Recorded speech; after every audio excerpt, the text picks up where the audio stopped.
Dios les bendiga. Bienvenidos una vez más a este canal, su canal, que administra la Iglesia Apostólica Vida Integral. Una iglesia que está siendo formada por Cristo a fin de mostrar su pensamiento de salvación a los hombres a través de esos hombres que Él llama, santifica y capacita para anunciar esta verdad revelada que es el Evangelio. Bien, como siempre les recuerdo que es voluntad del Eterno que cada uno de ustedes sea prosperado en todo, así como prospera su alma, es decir, como prospera el conocimiento del Eterno en ustedes. Eso fue lo que quiso decir el apóstol Pablo. Bien, vamos a tratar un tema hoy, un tema que surge de una pregunta que me formula el hermano Valdés. Mi hermano, Dios le bendiga y le envío mis saludos fraternales a usted y a todos aquellos que han creído en Cristo Jesús con fe no fingida, sino que es una fe firme que produce el Espíritu de Dios en cada uno de nosotros. Bien, el tema de hoy es ¿cómo está integrado el hombre? ¿Cómo está integrado el hombre? Estoy leyendo aquí en mi libreta de apuntes, en donde también tengo los versículos que vamos a citar a fin de tener claridad acerca de este tema desde la perspectiva bíblica. Bien, la cita que vamos a leer para iniciar el compartir de las Escrituras a fin de adquirir conocimientos acerca de ellas ubíquese en el libro de Génesis, capítulo 1, versículos 26 y 27. Libro de Génesis, capítulo 1, versículos 26 y 27. Usted abra su Biblia, sitúese en ella, o si tiene un medio electrónico, pues también puede hacerlo. Lo importante es que se vaya directamente a la Biblia, que escudriñe la Escritura, pues en ella a nosotros nos parece que está la vida eterna y ellas son las que dan testimonio de Jesucristo. Bien, leamos. Y dijo Dios: hagamos al hombre a nuestra imagen, conforme a nuestra semejanza, y señoree en los peces del mar, en las aves de los cielos, en las bestias, en toda la tierra, y en todo animal que se arrastra sobre la tierra. Y creó al hombre a su imagen, a imagen de Dios lo creó, varón y hembra los creó. Y creó al hombre a su imagen, a imagen de Dios lo creó, varón y hembra los creó. Bendito el Señor Jesucristo. Esta escritura tiene un contenido bastante diciente en lo concerniente a el poder creador del Eterno y su capacidad para legar autoridad. Bien, vamos a analizar este texto con la ayuda de otros textos bíblicos. Bien, fíjese cómo dice: hagamos al hombre a nuestra imagen. Cuando Dios dice hagamos al hombre a nuestra imagen, es la manifestación del pensamiento de Dios que se va a materializar en algo Ese pensamiento que se materializa en ese algo que es el hombre que fue o que hizo del polvo, ese hombre que hizo del polvo aún no tenía vida. No tenía vida. Y al no tener vida era una cosa inerte. Recuerde que las cosas se dividen en inertes e inertes. Inertes cuando no tienen vida, inertes cuando tienen vida, capacidad de movimiento, de trasladarse, de decidir por sí mismo. Esta cosa creada, manufacturada por el Eterno, era eso, una cosa, aún no tenía vida, una cosa inerte. Esa cosa inerte contenía la imagen del Eterno, esto es, tal y cual como usted vio no vio a Jesucristo, tal y cual como presentan a Jesucristo, un hombre común y corriente. Este común y corriente hago alusión a que tiene 2 brazos, 2 piernas, una cabeza, 2 orejas, 2 ojos, una boca, una nariz, cabello, y también tenía sus funciones biológicas que le permitían mantener la vida carnal, digo. Esta cosa que estaba allí aún no tenía capacidad de pensar, así que no había espíritu en él.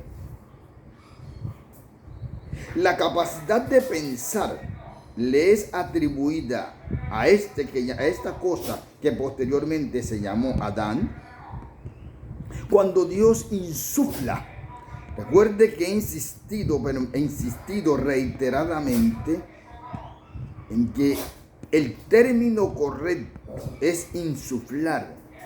Esto es transmitir un gas, el aliento de alguien a otro, y que este gas, este aliento permanece en él. Fue lo que hizo Dios. Cuando esta cosa inerte no tenía vida, y válgame la redundancia, Dios le quiere en su propia voluntad y materialización de su pensamiento, darle la vida que esa cosa necesita. Y como tenía la imagen de él, vino y le transfirió su semejanza.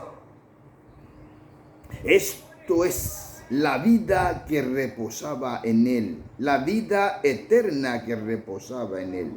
Ese aliento que entró al hombre, que es la prolongación de la vida que poseía el Eterno y que posee el Eterno, hizo que esa cosa tuviera vida. Y dice la Escritura que fue el hombre un ser viviente. Fíjense que hay 2 elementos esenciales que permiten que el hombre se constituya en ser viviente. El primer elemento esencial, el polvo de la tierra, que es el cuerpo del hombre con todos sus órganos vitales. Ese hombre con todos sus órganos vitales, sin el aliento del Eterno, no era nada, era cosa. Mas Dios le da el otro elemento esencial, constitutivo de vida integral. Esto es el aliento del Eterno que insufló en el hombre a fin de que el hombre tuviera vida. A esta unión del aliento del Eterno y el cuerpo y el polvo que el Eterno formó y le dio su forma humana, es lo que permite constituir al hombre un ser viviente. Hay textos más antiguos que dicen, y fue el hombre un alma viviente. Ahora bien, ¿de dónde surge pues el espíritu del hombre, o ¿a qué se le llama espíritu del hombre? Nótese que es espíritu del hombre, no espíritu de Dios. Cuando Dios forma al hombre, le da unas instrucciones, unas directrices. Entre esas directrices está: administra y no comas del árbol de la ciencia, del bien y del mal. Porque el día que comas de ese árbol, vivirás. Es un misterio acerca del conocimiento de este árbol. Es un misterio, mas Dios nos ha revelado a nosotros aquellas cosas que en efecto, por lo que está escrito, puede ser ese árbol. Este árbol es una figura, porque el árbol contiene en sí mismo la capacidad de reproducirse.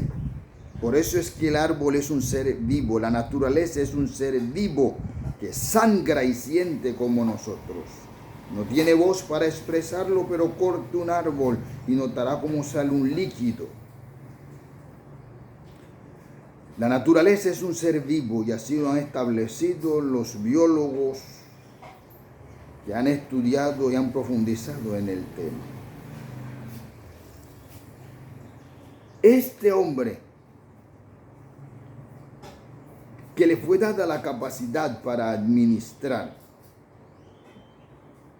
cuando come del árbol de la ciencia del bien y el mal, esto es una figura, porque el árbol, ya les dije, que tiene capacidad para reproducirse por sí mismo. Es decir, tiene semilla en sí mismo para multiplicarse. El hombre, y en esto quiero que usted preste especial cuidado. Fíjense que cuando el hombre come de la ciencia, del árbol, de la ciencia del bien y del mal, es decir, empieza a autorreflexionar, el hombre empieza a autorreflexionar, porque Dios estableció la capacidad en el hombre para pensar, solo que le dio una directriz a fin de que su pensamiento estuviera vehiculado, dirigido y sustentado, es decir, sus bases para pensar y decidir estuvieran circunscritos a lo que Dios le estableció. Manteniéndose en eso que Dios le estableció, el hombre gozaba de la tranquilidad. Es lo que busca siempre el Eterno, que el hombre tenga tranquilidad, bienestar, porque Dios sabe lo que le conviene al hombre. Dios viene y le pone en cierta forma esa norma a fin de que el hombre tenga en su pensamiento lo que debe hacer para agradar al Eterno, a su Creador, a su Padre Celestial. Sin embargo, el hombre empieza a escuchar. Nótese que no es comer. El término comer se desprende de boro, que significa consumir, aceptar, es decir, introducir en el organismo algo que está fuera del organismo, que es extraño al organismo, y que ese algo que tú ingieres, comes, de gluten, puede afectar positiva o negativamente al organismo. En este tema que estamos tratando, el hombre escucha una voz diferente a la voz del Eterno. ¿Cómo sabemos eso? Muy sencillo. Vayas a Génesis 3. Capítulo 3, versículos del 9 al 11. Dios le pregunta al hombre en esa parte bíblico que cité: ¿quién te enseñó que estabas desnudo? Nótese cómo la misma Escritura nos va introduciendo en la verdad que ella misma contiene, a fin de despejar una cantidad de teorías absurdas con relación a la caída del hombre. Dios le pregunta al hombre: ¿quién te enseñó que estabas desnudo? Es decir, ¿cómo vino ese conocimiento a ti? ¿Cómo ese pensamiento se suscitó en ti? ¿Por qué se genera ese pensamiento si yo nunca te enseñé que tú estabas desnudo? Porque la Escritura también dice que Adán y Eva al final, búsquese al final del capítulo 2 del libro de Génesis, al final, ya en lo último del capítulo 2, usted podrá leer, dice, y estaban Adán y Eva desnudos y no se avergonzaban. Es decir, tenían la pureza de pensamiento, había santidad en sus pensamientos. No estaba el problema de los perjuicios que atormentan al hombre, porque Dios le dio una mente sana, con capacidad para administrar, para crear, para estar en paz consigo mismo. Y este nuevo conocimiento que le fue introducido para generar un pensamiento contrario a los pensamientos que Dios había establecido, porque el hombre tenía capacidad de decidir. Recuerde, Dios no creó títeres, Dios creó un hombre con plena capacidad para razonar, para pensar, para decidir. Este nuevo pensamiento es el que Dios viene y le recrimina y le dice: ¿quién te enseñó que estabas desnudo? Viene la argumentación del hombre en su nuevo estado de pensamiento. En su nuevo estado de pensamiento el hombre empezó a excusarse. Es decir, el espíritu del hombre se hizo patente. El espíritu del hombre se hizo patente. Recuerde que el término espíritu para los griegos, los aristotélicos, los escolásticos, este término espíritu hacía alusión a la capacidad de pensar y razonar del hombre, el amneuma, el nous. Ellos tenían, y los griegos se ocuparon del estudio del hombre, y hoy gozamos de esos saberes gracias a aquellos grandes sabios en la materia del análisis acerca del hombre. Y eso se patentiza hoy cuando alguien piensa solo el mal, le dicen que tiene un espíritu de maldad.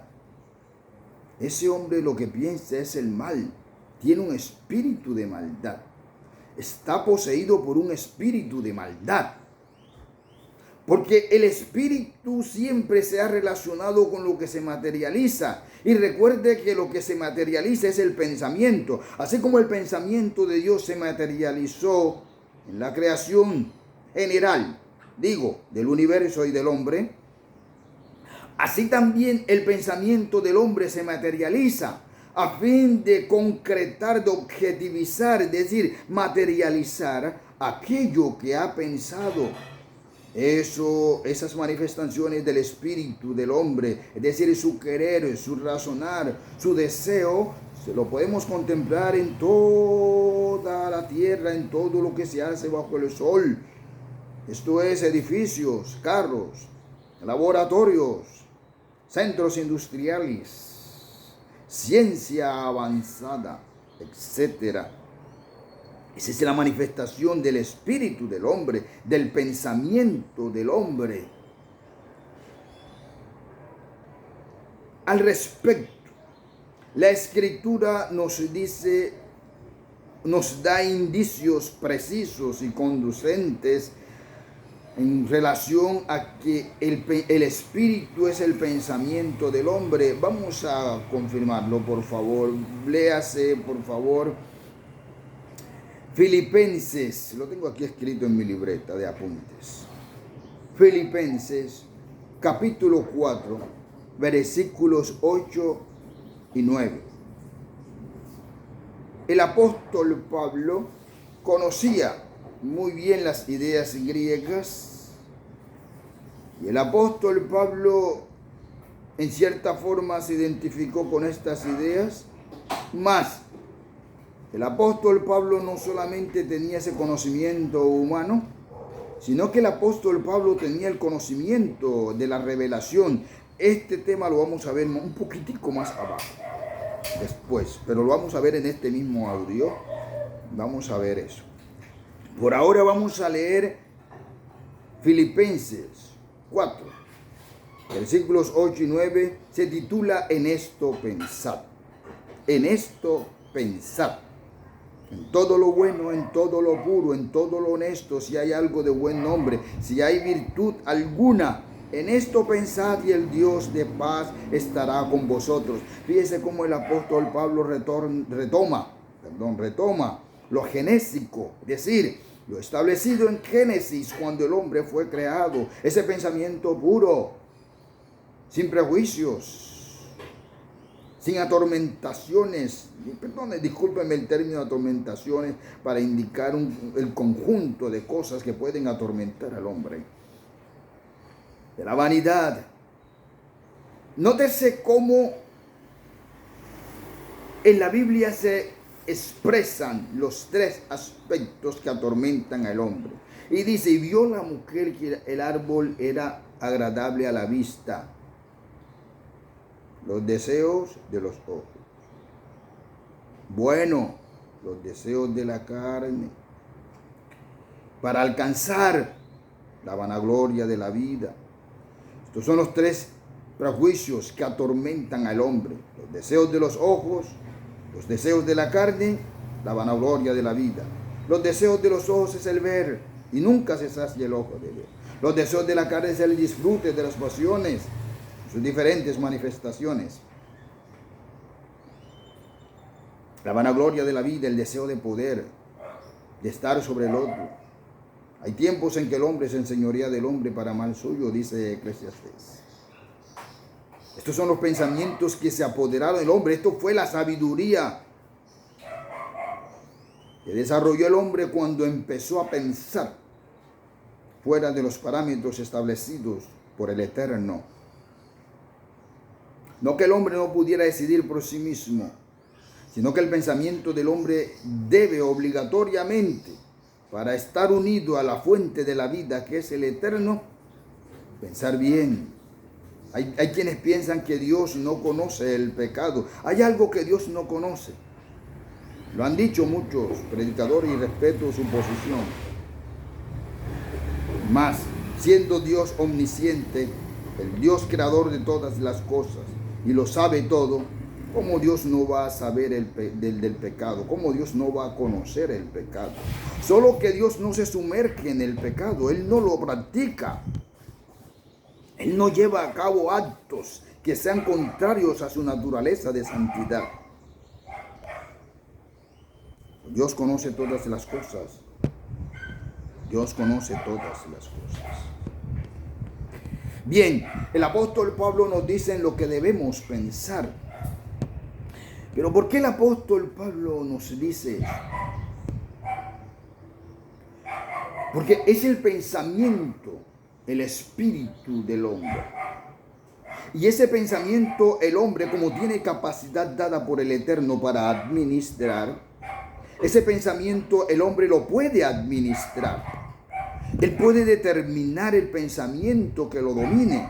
Si es pensamiento de maldad, si es pensamiento de amor, si es pensamiento de ternura, si es pensamiento de bondad, si es pensamiento de odio, si es pensamiento de resentimiento, si es pensamiento de destrucción, si es pensamiento de destrucción. Esos pensamientos los puede el hombre administrar porque le ha sido dada la capacidad para ello. Por eso cuando alguien se deja dominar de un pensamiento, se dice que tiene fijación, es decir, se fija, se concentra en ese pensamiento y no da lugar a su capacidad de administrar ni a su resiliencia ni a la capacidad que tiene el hombre en sí mismo de renovarse para tener otro espíritu que no sea ese que le atormenta. Vamos a leer, siguiendo a nuestro maestro Pablo, vamos a leer en Primera de Corintios, aquí lo tengo escrito, Primera de Corintios, capítulo 2.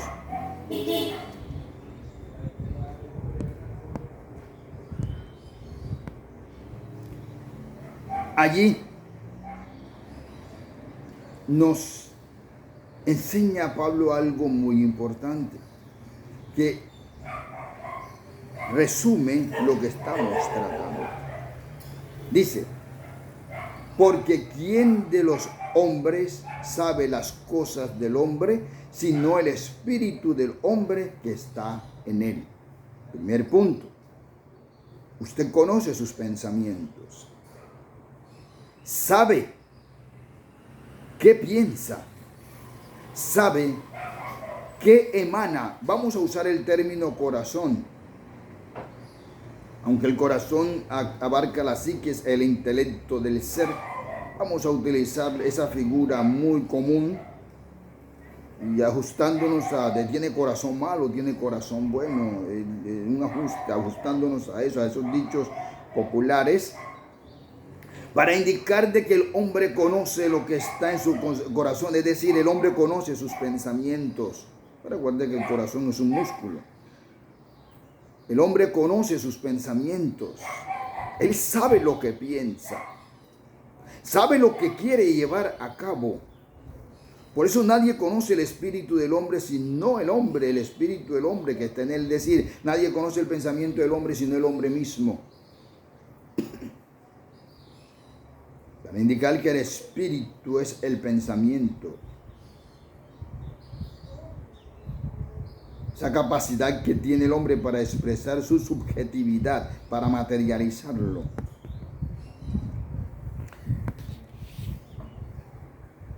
Del hombre que dice, porque ¿quién de los hombres sabe las cosas del hombre sino el espíritu del hombre que está en él? Así tampoco, así nadie conoció las cosas de Dios sino el espíritu de Dios. Nadie conoció las cosas de Dios sino el espíritu de Dios. Y nosotros no hemos recibido el espíritu del mundo sino el espíritu que proviene de Dios, para que sepamos lo que Dios nos ha dado o nos ha concedido. Fíjese cómo el apóstol Pablo retorna, como les dije aquí nuevamente, a Génesis, para indicar que debemos practicar, aprender, capturar ese conocimiento que Dios nos ha revelado por su espíritu. Porque el espíritu del hombre, es decir, al pensamiento del hombre, no puede llegar el pensamiento de Dios si Dios no se lo revela. Y ese pensamiento de Dios nos es revelado a nosotros. Ahora viene este término de espíritu. El término espíritu del hombre, el espíritu de hombre, se escribe en minúscula. Más cuando la escritura hace alusión al espíritu de Dios, lo escribe en mayúscula, inicia en mayúscula. Así el espíritu del hombre le es revelado por el espíritu, en mayúscula, de Dios, las cosas de Dios. Ese es el Espíritu Santo que viene al hombre. Jesús le dijo a sus discípulos, el Espíritu de verdad, el cual el mundo no puede recibir porque no le ve ni le conoce, mas vosotros lo conocéis porque está para indicar que Jesús estaba con ellos, y estará para indicar la manifestación del Espíritu de Jesús, que les enseñaría todas las cosas, es decir, les revelaría. Nuevamente se patentiza la expresión del Eterno. ¿Quién te enseñó? ¿Quién te enseñó? Para que pensaras de esa forma, para que te manifestaras de esa forma. El Espíritu Santo nos enseña a nosotros todo lo concerniente al Espíritu de Dios, para que el Espíritu de Dios y el Espíritu nuestro sean uno. En ese sentir que el mismo Espíritu coloca en nosotros, porque Él pone el querer como el hacer, eso sentir, ¿ves? en su buena voluntad. ¿Y cuál es la buena voluntad del Eterno? Es Cristo Jesús. La buena voluntad para con los hombres. Esa buena voluntad de Dios manifestada, materializada, el pensamiento de Dios se materializa en Cristo Jesús, para que Cristo Jesús, como Maestro nuestro, nos enseñe el pensamiento de Dios y aceptemos esa materialización del pensamiento de Dios que se finaliza. O acto final es el sacrificio a fin de satisfacer ciertos eventos que no vamos a profundizar en este espacio porque estamos analizando el espíritu del hombre. Esos eventos es el sacrificio que se debía presentar para obtener el perdón. Cristo Jesús lo hizo, la buena voluntad del Eterno lo hizo, a fin de que con su resurrección podamos nosotros vivir también. Y fíjese cómo todo gira en torno a quien te enseñó. Y dice el apóstol Pablo, lo cual también hablamos, es decir, cuando ya hemos tenido el pensamiento del Eterno, cuando ya la verdad del Eterno está en nosotros, cuando hemos comido del árbol de la vida, no hemos comido del árbol de la ciencia del bien y del mal, no. Hemos extendido nuestra mano y hemos capturado el conocimiento de Cristo gracias a la revelación que el Espíritu Eterno nos ha dado. Capturado ese conocimiento, se torna ese conocimiento en el árbol de la vida. Árbol de la vida que en nosotros produce frutos y le hace los frutos del Espíritu Santo. Todo va mancomunado en la Escritura. En la Escritura no hay nada cabo suelto. Todos los cabos están atados, como en un enorme puerto, en donde el hombre puede llegar y puede descansar en esa barca. Su barca puede descansar en ese puerto de salvación y de luz, cual faro que ilumine su camino. Todo va mancomunado. Así, los frutos del Espíritu es la manifestación de ese pensamiento que Dios ha depositado en nosotros, nutrido por su Espíritu que reposa en nosotros. Nuevamente, Dios insufla en el hombre su Espíritu para que tenga la relación nuevamente, recupere esa dignidad genésica, recupere ese estado de señorío, porque empieza a formarse en él Cristo Jesús, nuestro arquetipo, y está dentro de él el influjo, el aliento de vida del Eterno en su espíritu, a fin de tener esa relación estrecha, esa relación íntima, esa unión permanente con la vida, para que la vida en nosotros no se agote. El apóstol Pablo dice, bueno, este conocimiento, lo cual también hablamos, no con palabras enseñadas con sabiduría humana. Recuerde que la sabiduría humana es la manifestación del espíritu del hombre, conducente a muerte, sino con las que enseña el espíritu. Ese espíritu está en mayúscula. Si está buscando el texto, notará que está en mayúscula, empieza en mayúscula, una E mayúscula, para indicar que es el espíritu del Eterno que reposa en nosotros, que nos enseña, sino con las que enseña el espíritu, acomodando. Es decir, acomodarse es fundirse, de tal manera que me siento bien, me identifico, estoy en relax total, estoy acomodado, estoy bien, me identifico y me gusta este hábitat, este medio, me gusta, me identifico con él. Estoy acomodado en Cristo Jesús. Bendito el Señor, bendito el Señor.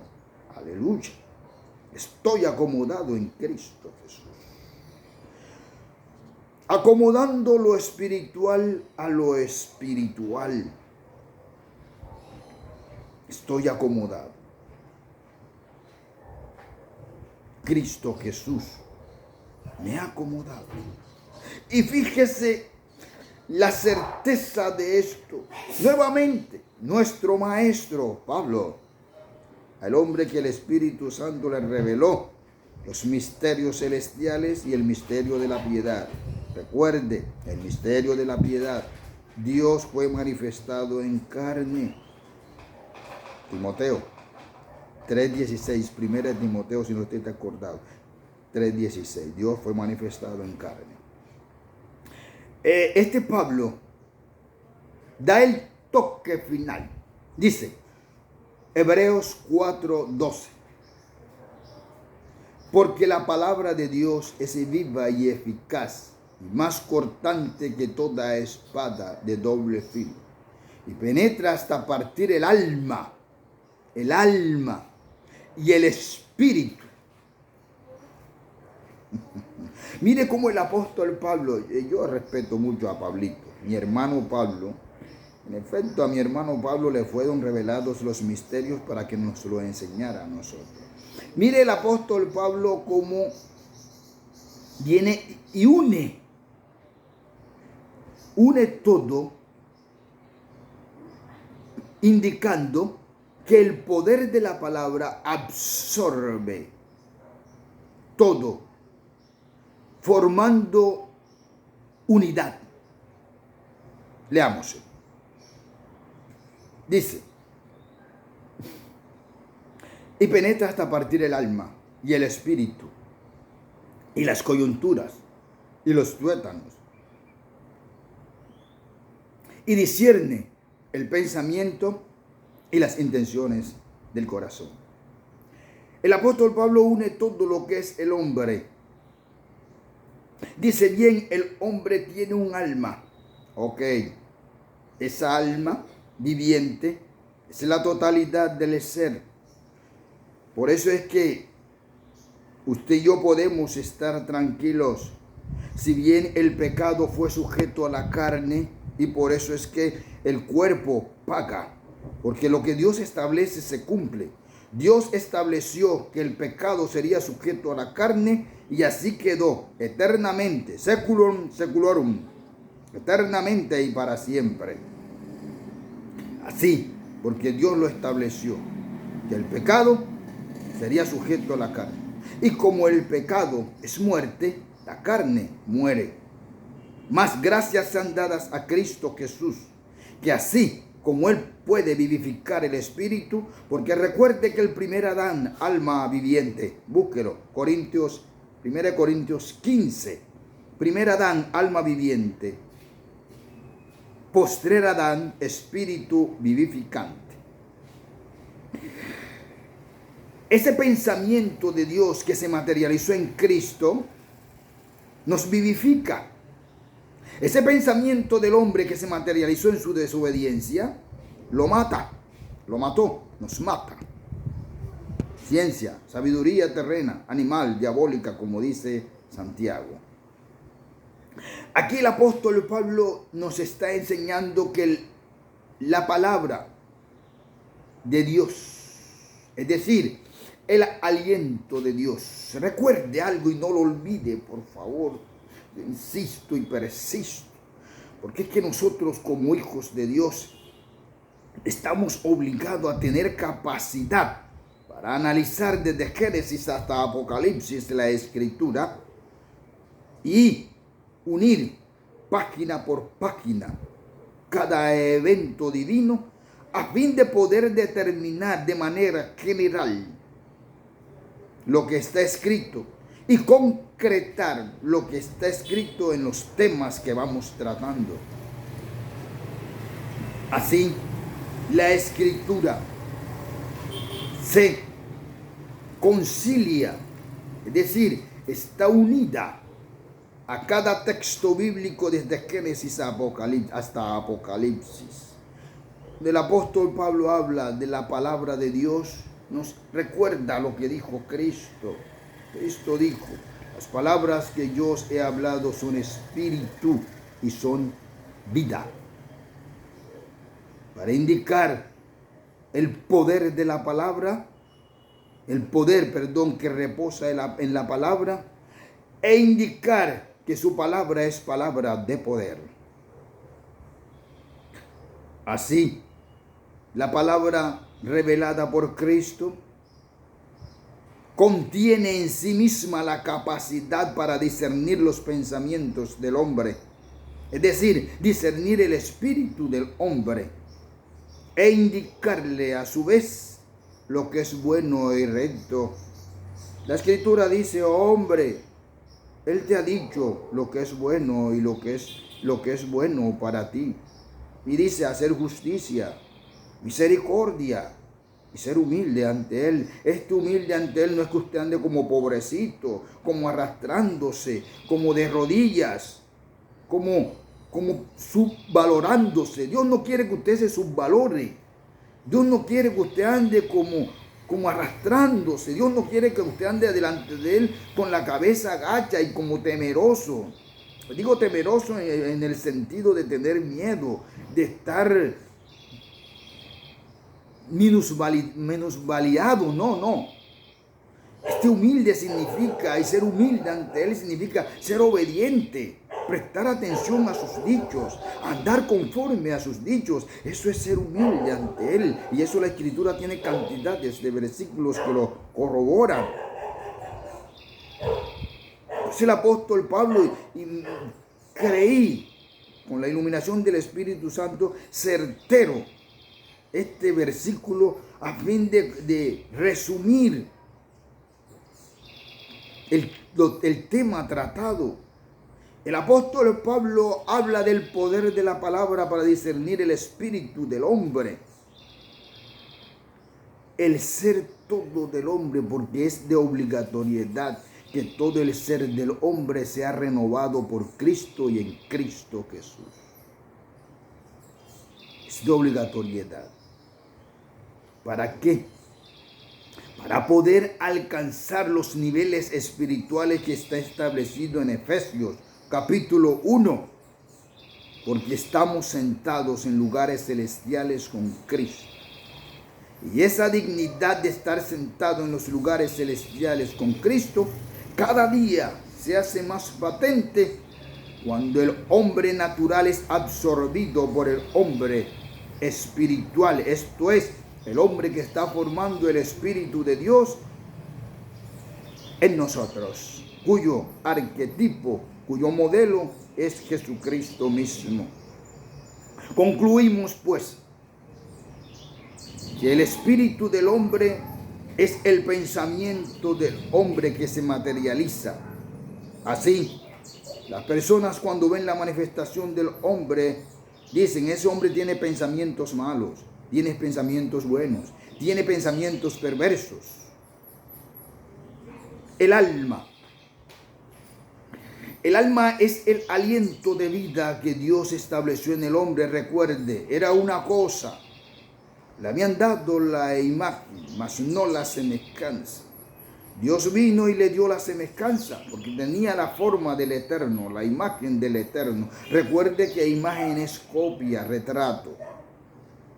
Tenía la imagen del Eterno, ahora correspondía a la semejanza, es decir, lo fidedigno. Esa semejanza se la transmitió cuando insufló el alma misma del Eterno, el aliento del Eterno, la vida misma del Eterno. Por eso, como el alma no muere, no se sujetó el pecado al alma, se sujetó a la carne, para que la carne pagara y a su vez este cuerpo fuera nuevamente creado por Cristo Jesús del polvo que su cuerpo dejará. Porque el polvo del hombre, para el hombre, el polvo del hombre cuando muere, para el hombre se pierde, pero más para Dios no se pierde. Dios sabe dónde está el polvo de cada hombre, aunque pasen 1000 años. Bendito el Señor. Basta que Dios diga: júntese el polvo de Raúl, júntese el polvo de Valdés, júntese el polvo de Reyes Catalina, Júntese el polvo de aquellos que han recibido mi palabra para pensar conforme a mi pensar y se manifieste mi espíritu en ellos y tengan vida. Bendito el Señor Jesús. Así es que, hermanos amados, fervientes en el espíritu, constantes en la fe, esperando la esperanza bienaventurada de nuestro gran Dios y Salvador Jesucristo, mantengámonos en el pensamiento del Eterno y vamos conforme al pensamiento del Eterno. Manifestémonos conforme al pensamiento del Eterno. Y esas imperfecciones que en nosotros hay serán absorbidas por el poder de la palabra, la cual nos está formando conforme a nuestro modelo, que es Cristo Jesús, Señor nuestro. Dios les bendiga. Los quiero mucho.